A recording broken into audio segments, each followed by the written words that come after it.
Hello, everybody, and welcome to this new episode of Ecosystem Perspectives. Today, we have a special guest all the way from Singapore, Professor Arnoud De Meyer. Professor De Meyer is an author of a great book that I got a copy from. It's called The Edge, The Ecosystem's Edge. And it's really one of the, what I would call the most well thought out ecosystems book in the market, published recently and available for you guys to pick up.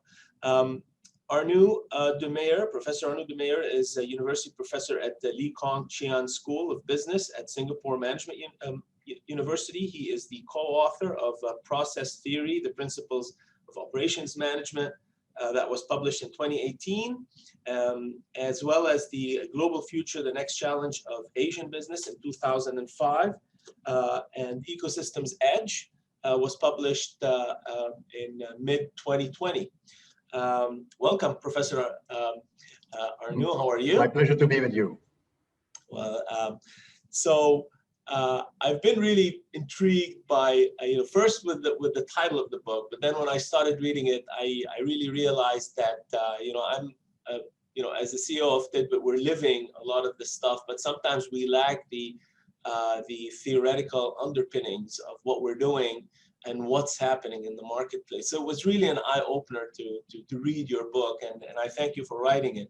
So I wanted kind of to start off with our audience by welcoming you, and then kind of give you the opportunity to define to us what you see as an ecosystem and what differentiates an ecosystem from the traditional channel model that has existed from, I'd say, probably 1950s and 1960s. I will perhaps go back a little bit to the history of why we wrote this book, why Peter Williamson, as you can see, my co-author, and I myself, we wrote this book. I still remember that at somewhere in 2008, we were having a glass of Chardonnay in Cambridge, in one of the pubs there.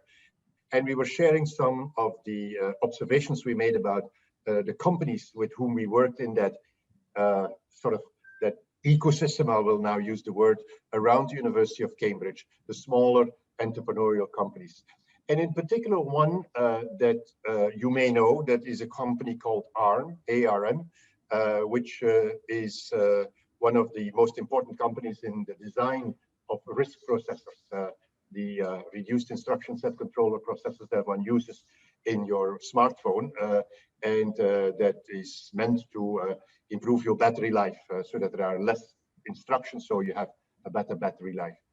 And interesting enough, this particular company, which was not a very big company, I have to say, about 2,000 people, very international, but not that big, had at that moment about 98% of the market share in the design of RISC processors. So they worked basically with all the OEMs, all the original equipment manufacturers, be it Apple, be it Samsung, be it Huawei, be it Xiaomi, and others who would have smartphones at that moment.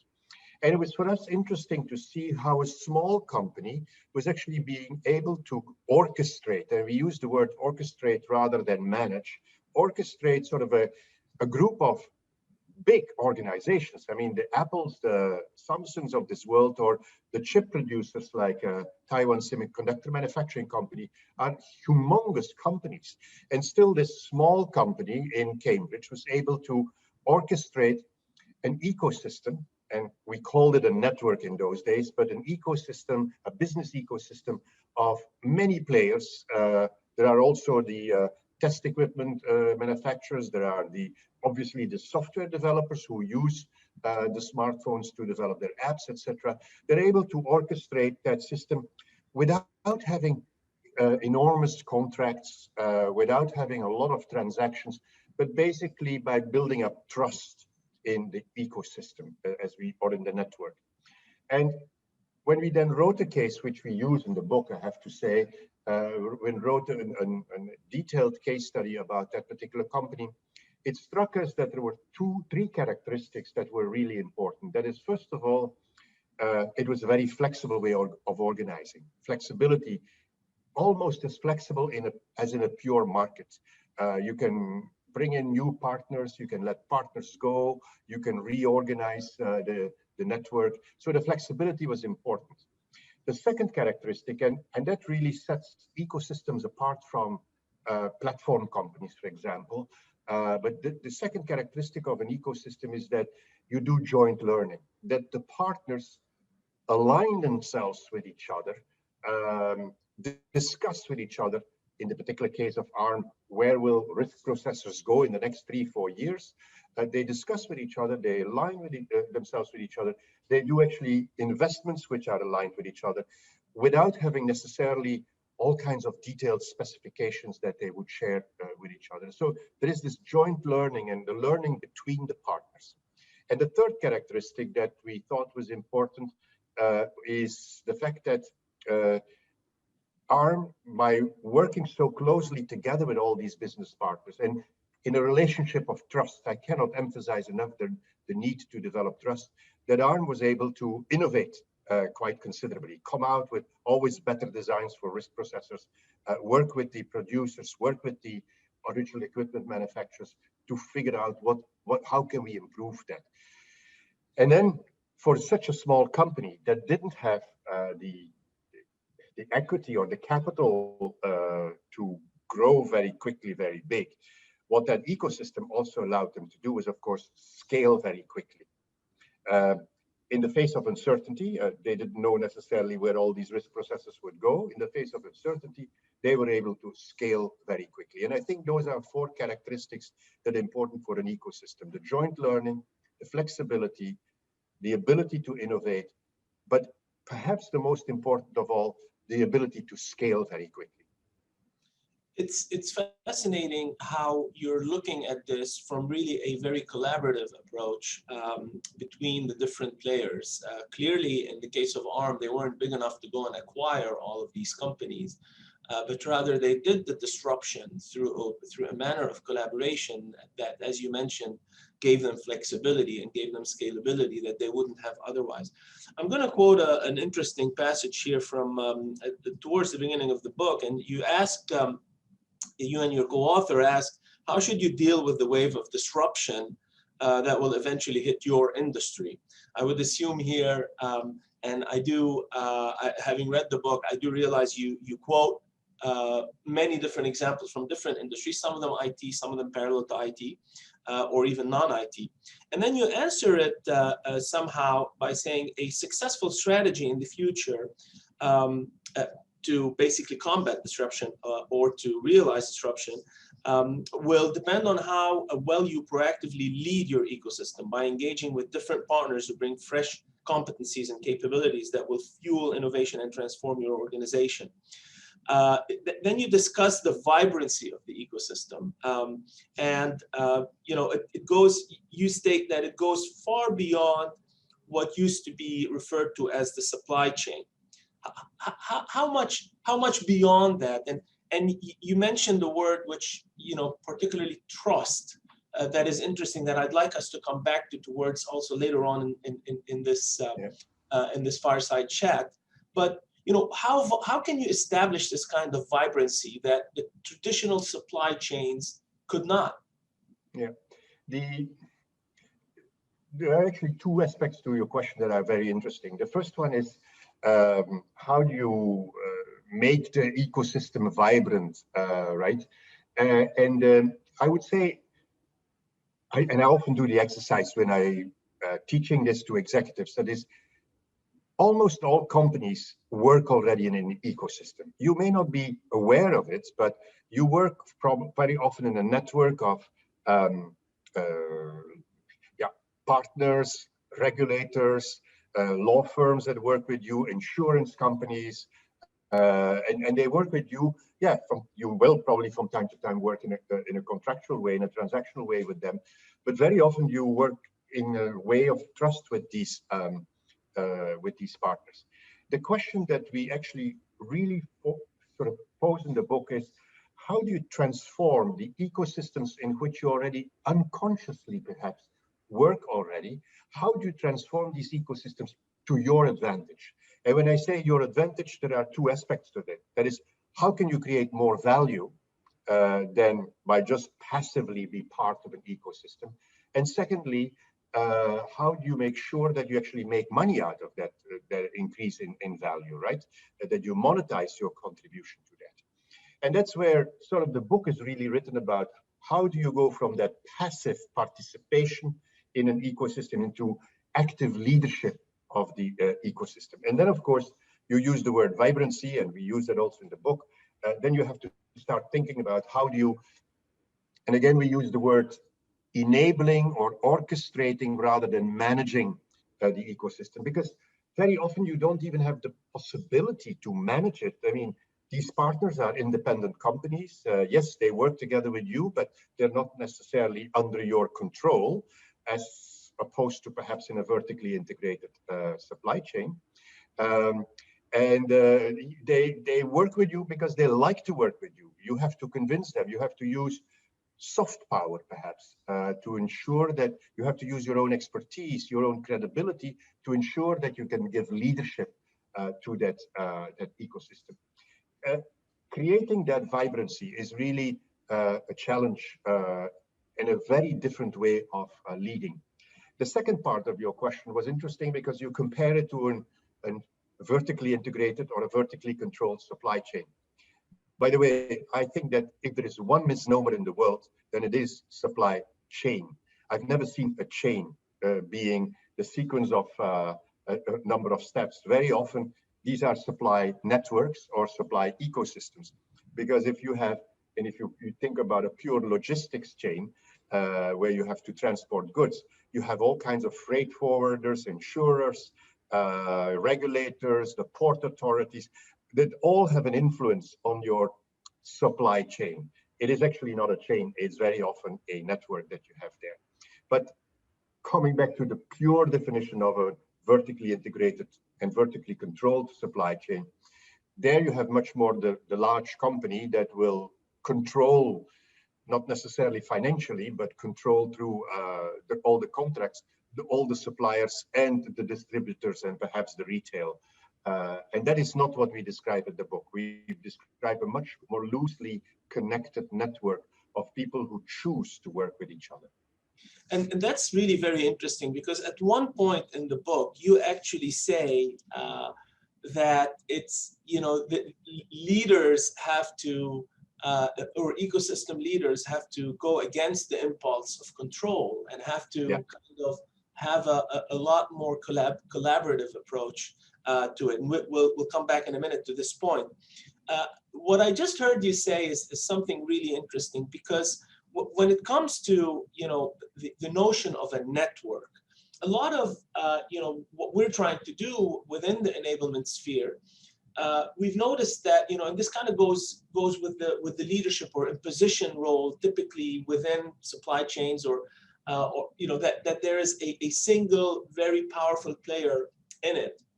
And increasingly, what we're seeing is that those kinds of players, because of the increased velocity in the marketplace, they no longer can really maintain such a position. And something that you mention in the book, for example, is you're comparing ARM or ARM against Intel, and Intel clearly has been a global leader in chips. Yep. There you get a smaller player that is kind of much more collaborative in their ecosystem's network approach, and they're able to jumpstart. One thing that I want to ask you about is, when it comes to enablement, and you talk a lot about the importance of knowledge transfer for the ecosystem, and you talk about controlled broadcasting. I really like that term. We call it ecosystem-based campaigns, but I like your term of controlled broadcasting. How does that play out, when it comes to issues that we're talking about within an ecosystem that is scaled up and that is moving at a much quicker velocity? How do you see that playing out with increasingly complex ecosystems? Maybe I'll use an example out of the book that is perhaps less well known in the United States, but that's the example of the Chinese equivalent to some extent of Amazon, the Alibaba group. They're a very different group than Amazon. They would themselves say that Amazon is a bit of a department store, while Alibaba works more as a shopping mall, where other people can come and open up shop and sell their ware. Alibaba has grown very rapidly. I mean, they were started like Amazon, for that matter, but they have grown from 1998 till now in an enormously fast way. And some of your viewers may actually have followed the quasi IPO that had to be stopped for regulatory reasons in Hong Kong, but where the estimated value of the company, of the financial part of Alibaba and financials, the estimated value was about $320 billion US, which is an enormous amount. And if you think about how fast they have grown over the last 20 years. In the case that we have about Alibaba, we put really the emphasis on the fact that given the very rapid growth of the number of partners, the people that are working with Alibaba. And I should point out that contrary to perhaps Amazon, the retail side of Amazon in the United States, that Alibaba not only had to build up a platform to do the trade, but actually had to build up logistics systems to do the delivery, had to build up financial systems to be able to do the payments, because all that didn't exist in China in the 2000s. Now it exists, actually is provided by Alibaba. But they realized that if they wanted to create learning in the system, that they needed to have partners that could interact with each other, that not everything had to go through them, through Alibaba, that they actually had to stimulate collaboration. You used that word a few minutes ago, but collaboration between the partners so that they could learn from each other. And therefore they realized that they had to invest heavily in data management systems, simplify perhaps through good APIs, the connection between some of their partners and the platform that Alibaba is providing. And they also realized that sometimes when partners talk to each other, they talk in a different, not language necessarily, but in a different jargon, because they come from different industries. And that sometimes messages were a bit weak signals, not always clearly expressed. You have these small companies that have good ideas, but not necessarily know how to express and formulate them. So they put in place not only good data management systems and good APIs, but also put in education for their partners so that they could start talking to each other, and also codification of complex and sometimes, as I said, complex knowledge, but also weak signals. So they heavily invested in providing more than a platform, the platform plus the support systems on that platform to ensure that people can talk to each other. They sort of enabled that joint learning, a little bit like you yourself do also. Yeah, what's fascinating is what we've seen, Arnoud, is that, you know, the approach of, and you've mentioned this word multiple times, which I think is fascinating, which is the network element. And what's fascinating to us is as we work with more and more of these large organizations, that each one of which is its own ecosystem, there is interest in kind of connecting to one another. So it almost becomes like not just an ecosystem network, but an ecosystems, you know, multiple ecosystems kind of connecting with one another and finding ways to do what you just shared, which is, you know, either sharing knowledge or sharing enablement or doing that kind of, you know, I guess to the benefit of everybody. One of the things that you mentioned here is the element of, you know, to allow the ecosystem to scale. You know, you mentioned the case of Alibaba. The leader must sometimes get out of the way. Is that a risk to leaders to let go, or is the value there? And in reality, if they don't let go, they're stifling. I mean, how do you respond to maybe leaders within a market ecosystem that are fearful of letting go and saying, you know, we're leaving it to Adam Smith's invisible hand kind of a thing? How do you respond to that? You know, what we noticed in the ecosystems that we studied, and a third example that I may quote is Amazon Web Services, AWS, not the retail side of Amazon, but AWS, the cloud services, right? Which is actually also a very interesting ecosystem. What we noticed there, also in AWS and in Alibaba, is that if you really want to be a credible ecosystem leader, you must ensure that you don't step on the toes of your partners. Assume for a second that one of your partners finds a very interesting way of making money on your platform by providing, let's say in AWS, providing some sort of AI services, data analysis services, etc. If you then, as the ecosystem leader, would say, oh, this is an interesting way of making money, let me start doing this, then of course very quickly you're going to lose credibility with your partners, and they will say, oh, we don't want to work with this big company, because as soon as we have found a good way of making money, they're going to squeeze us and they're going to push us out.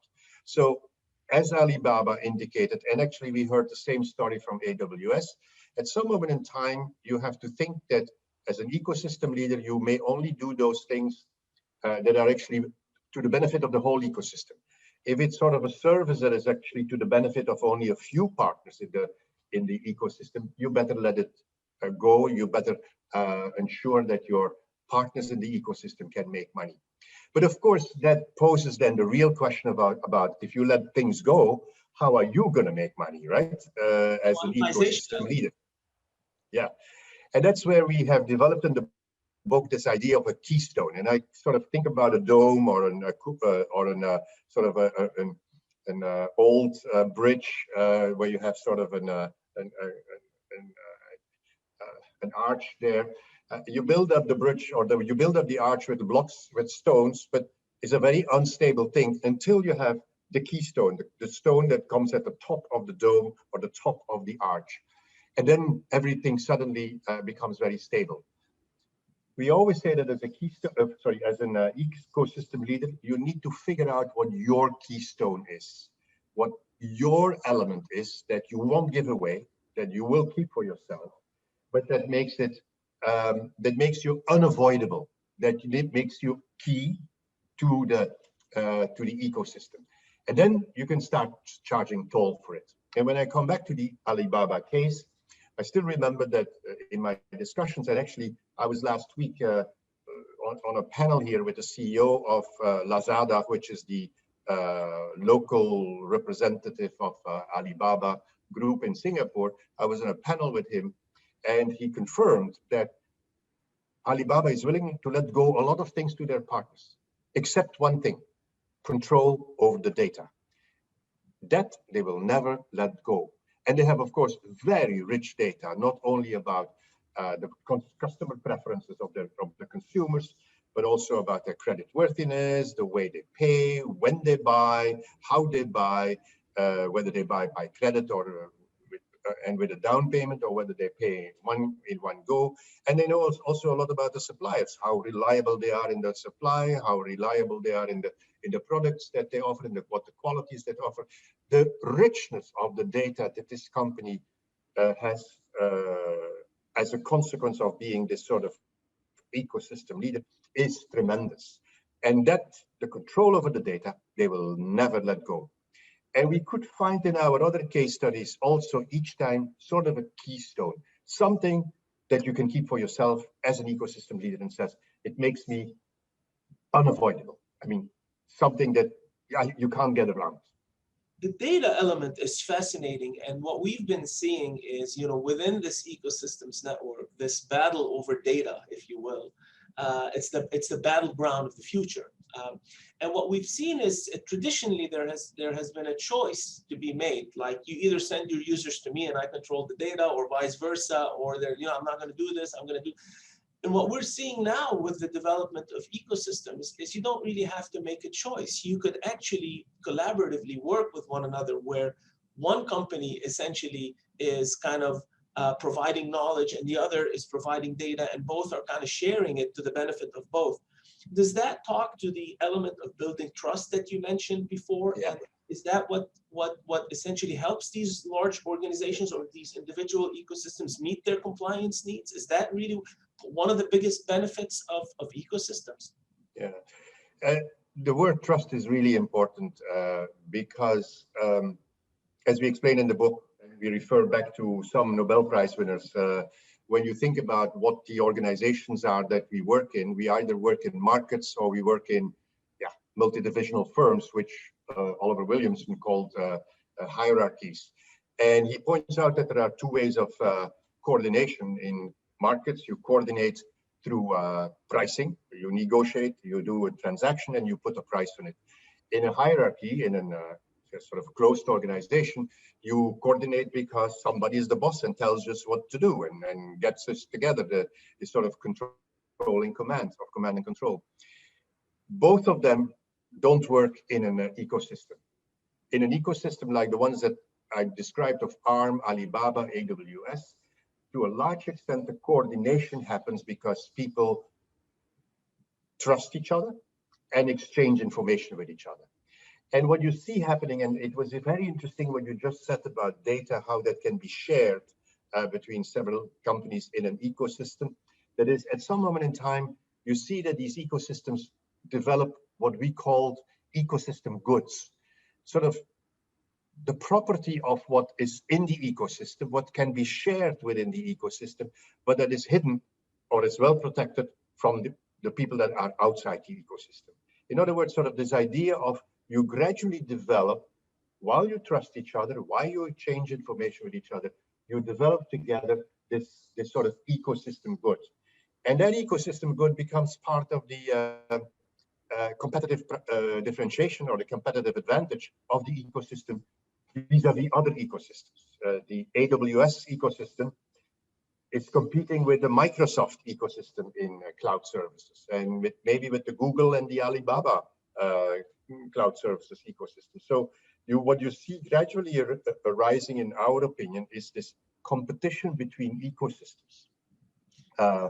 That is a very interesting phenomenon, that it's actually not a competition anymore between two companies, but it's a competition between two networks that will, two ecosystems, business ecosystems that actually have developed as this common ecosystems goods. And what's fascinating is we work with both companies actually, and we have companies that actually work with both, meaning they are partners of both at the same time. And what you end up seeing is that the ecosystem that is more, how can I say, more partner friendly, more open, more quicker, using more efficient methods will basically, so it's almost as if you have one ecosystem that's kind of flying in a clunky machine and one that's flying in a warp speed machine, and that clearly one of them is going to win. So it's a fascinating thing. I do have a couple more questions for you, and this is fascinating. Do you think an ecosystem strategy is a defensive or an offensive strategy for organizations? I don't like the word offensive or defensive. I would say it's the strategy that you need when you're confronted with uncertainty and you want to innovate quickly and scale up quickly.